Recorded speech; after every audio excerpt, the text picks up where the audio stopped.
तो साथियों, 10वीं कक्षा हिंदी विषय के अंतर्गत व्याकरण में हमने पिछले वीडियो में वाच्य के संदर्भ में देखा। वाच्य के प्रकार कर्तृवाच्य, अकर्तृवाच्य। कर्तृवाच्य में कर्ता मुख्य होती है। अकर्तृवाच्य के दो भेद देखे, कर्मवाच्य और भाववाच्य। हमने कर्मवाच्य देखा जहां पर कर्ता गौण होता है, कर्म मुख्य होता है, या कर्ता का प्रयोग हुआ तो उसके साथ से या के द्वारा जोड़ दिया जाता है, या कभी कभी सीधा कर्ता का लोप हो जाता है, सीधा कर्म पर जोर दे दिया जाता है, वहां पर होता है कर्मवाच्य। अब यहां पर उसके आगे देखेंगे भाववाच्य। अकर्तृवाच्य का दूसरा प्रकार है। कर्मवाच्य देखें, अब ये दूसरा भाववाच्य है। भाववाच्य क्या बता रहा है, देखिए, जिस वाक्य में वाच्य का केंद्र क्रिया हो। देखिए, आप तीनों को ध्यान रखिए, कौन कौन से? कर्ता, कर्म, क्रिया। सीधी सी बात है, क्योंकि सेंटेंस ही इन तीनों से ही बनता है, चाहे हिंदी में हो चाहे इंग्लिश में। अंग्रेजी में सब्जेक्ट वर्ब ऑब्जेक्ट उसमें उल्टा होता है, लेकिन प्रयोग तो उसमें भी वही होता है। तो यहाँ पर जिसमें कर्ता मुख्य है कर्तृवाच्य है, कर्म मुख्य है कर्मवाच्य है, और जिसमें क्रिया केंद्र बिंदु हो वहां पर भाववाच्य है। सीधी सी बात है। तो जिस वाक्य में वाच्य का केंद्र क्रिया हो, अर्थात जहां न कर्ता की प्रधानता हो और न कर्म की प्रधानता हो, बल्कि जहां क्रिया का भाव ही मुख्य हो, क्रिया ही मुख्य हो, उसे कहा जाता है भाववाच्य। तो भाववाच्य जहां पर कर्ता और कर्म दोनों गौण हो जाते हैं, केवल क्रिया को मुख्य मान लिया जाता है, वहां पर होता है भाववाच्य। भाववाच्य की क्रिया सदा एक वचन, पुल्लिंग, अकर्मक तथा अन्य पुरुष में रहती है। यह सबसे महत्वपूर्ण बात है। भाववाच्य में तो रहेगा, लेकिन क्रिया किस में रहेगा? देखिए, एक वचन में रहेगा, पुल्लिंग में रहेगा, अकर्मक में रहेगा, अन्य पुरुष। आप सर्वनाम पहुंच जाइए, किसमें? पुरुषवाचक सर्वनाम, उत्तम पुरुष, मध्यम पुरुष, अन्य पुरुष। अन्य पुरुष मतलब कोई दो व्यक्ति किसी थर्ड व्यक्ति के बारे में चर्चा कर रहे होते हैं, वो होता है अन्य पुरुष। तो यहाँ पर तीनों सबसे बड़ी विशेषता है, एक वचन, पुल्लिंग, अकर्मक, अन्य पुरुष। ये चार चीजें होती हैं भाववाच्य में। आप याद रख लीजिए। अब यहाँ पर इन चारों के आधार पर हम इसके उदाहरण में चलते हैं। जैसे एक, सोहन से चला नहीं जाता। देखिए, सोहन से चला नहीं जाता पुल्लिंग है, एक वचन है, अकर्मक, चला नहीं जाता अकर्मक भी है। अब बताओ, तीनों है। सोहन से चला नहीं जाता, चलना अकर्मक है, कैसे चल रहा है मालूम नहीं। सोहन पुल्लिंग है, चला नहीं जाता अकेला है, एक वचन है। तो ये सारे उससे पता चलता है कि वह भाववाच्य है। इसलिए मैंने उसको बोल्ड कर दिया, चला को। चला क्योंकि क्रिया है। नेक्स्ट, दूसरा एग्जाम्पल देखिए, उदाहरण। अब मुझसे सहा नहीं जाता। अब मुझसे सहा नहीं जाता।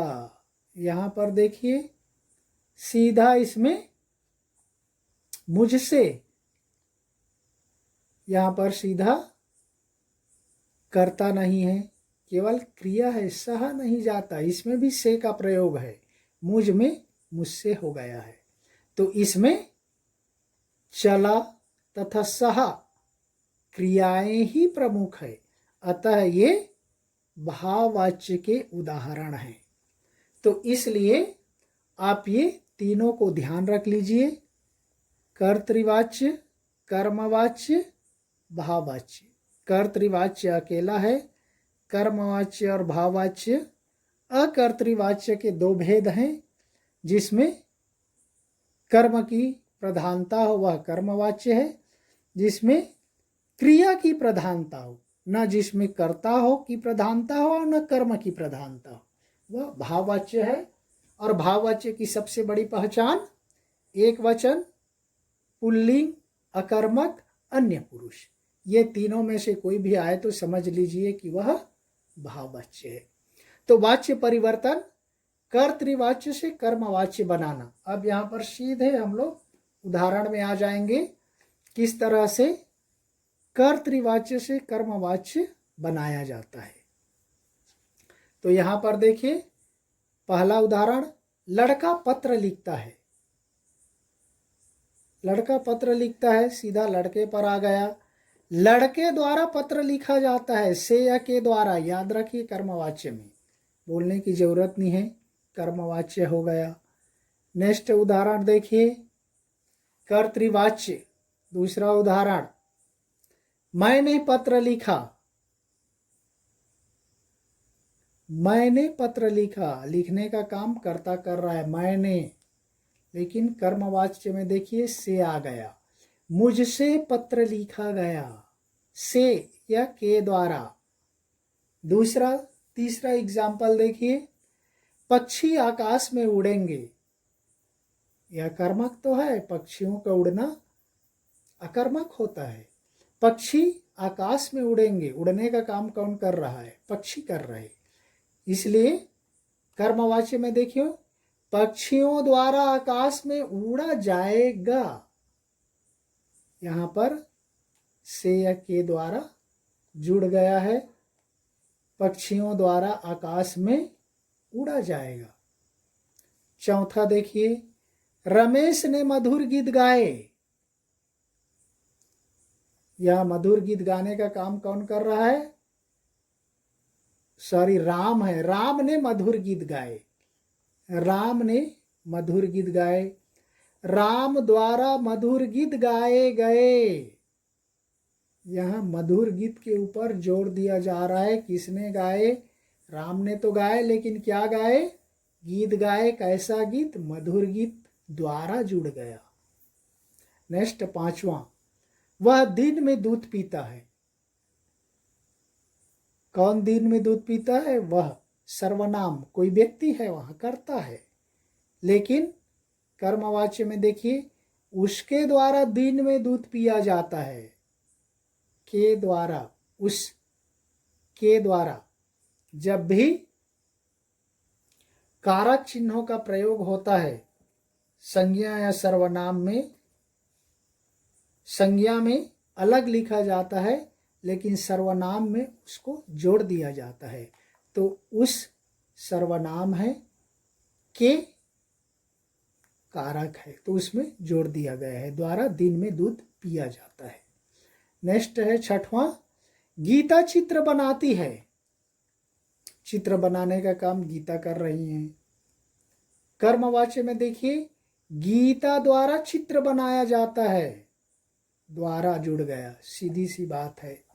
सब में वही है, पहचान की कोई समस्या ही नहीं है। सातवां, कलाकार मूर्ति गढ़ता है। मूर्ति बनाने का काम कौन कर रहा है? वह कलाकार कर रहा है, कलाकार ही करता है। लेकिन कर्म के वाच्य में देखिए, कलाकार द्वारा मूर्ति गढ़ी जाती है। कलाकार द्वारा मूर्ति गढ़ी जाती है। तो यहाँ पर कर्मवाच्य में यहाँ पर थोड़ा सा एक वचन तो प्रयुक्त हो रहा है, साथ ही यहाँ पर स्त्रीलिंग का प्रयोग हो गया, गढ़ी जाती है। लेकिन वहाँ पर मुख्य है द्वारा, से या के द्वारा आपको याद रखना है। तो कलाकार द्वारा मूर्ति गढ़ी जाती है। नेक्स्ट आठवां, रामू पतंग उड़ा रहा है। पतंग उड़ाने का काम कौन कर रहा है? रामू कर रहा है। रामू द्वारा पतंग उड़ाई जा रही है। रामू द्वारा क्या किया जा रहा है? द्वारा जुड़ गया। सब में द्वारा है, देखिए कर्मवाच्य में से या के द्वारा, वही उसकी सबसे बड़ी पहचान है। 9वां है नानी कहानी सुनाएगी। कहानी सुनाने का काम नानी कर रही, नानी करता है, कर्तृवाच्य हो गया। नानी द्वारा कहानी सुनाई जाएगी। किसके द्वारा? नानी के द्वारा। क्या? कहानी। कहानी पर जोर है, कहानी सुनाई जाएगी, द्वारा हो गया। 10वां यह कविता उसने लिखी है। यह सर्वनाम है, कविता उसने लिखी है, तो यहाँ पर कविता किसने लिखी? यह ने लिखी। यह सर्वनाम है, वह कर्तृवाच्य है। लेकिन यहाँ पर देखिए कर्मवाच्य में यह कविता उसके द्वारा लिखी गई है, से या के द्वारा, उसके द्वारा लिखी गई है, आ गया। नेक्स्ट इसका अंतिम और 11वां है शिकारी शिकार करते हैं। शिकारी शिकार करते हैं। शिकार करने का काम कौन कर रहे? शिकारी कर रहे हैं। शिकारियों के द्वारा शिकार किया जाता है। शिकारियों के द्वारा शिकार किया जाता है के द्वारा। तो देखिए सारे उदाहरण में कर्मवाच्य में सब में से या के द्वारा जुड़ा हुआ है। आप कोई भी उदाहरण देख लीजिए, कर्तृवाच्य में कहीं पर द्वारा नहीं जुड़ा हुआ है। सब में सीधा सा संबंध कर्ता पर हो रहा है, यहाँ पर कर्मवाच्य में कर्म पर हो रहा है। तो इस तरह से आप इसकी आसानी से पहचान कर सकते, बना सकते। नेक्स्ट वीडियो में हम देखेंगे इसके आगे के भाग को। तब तक के लिए धन्यवाद। जय हिंद।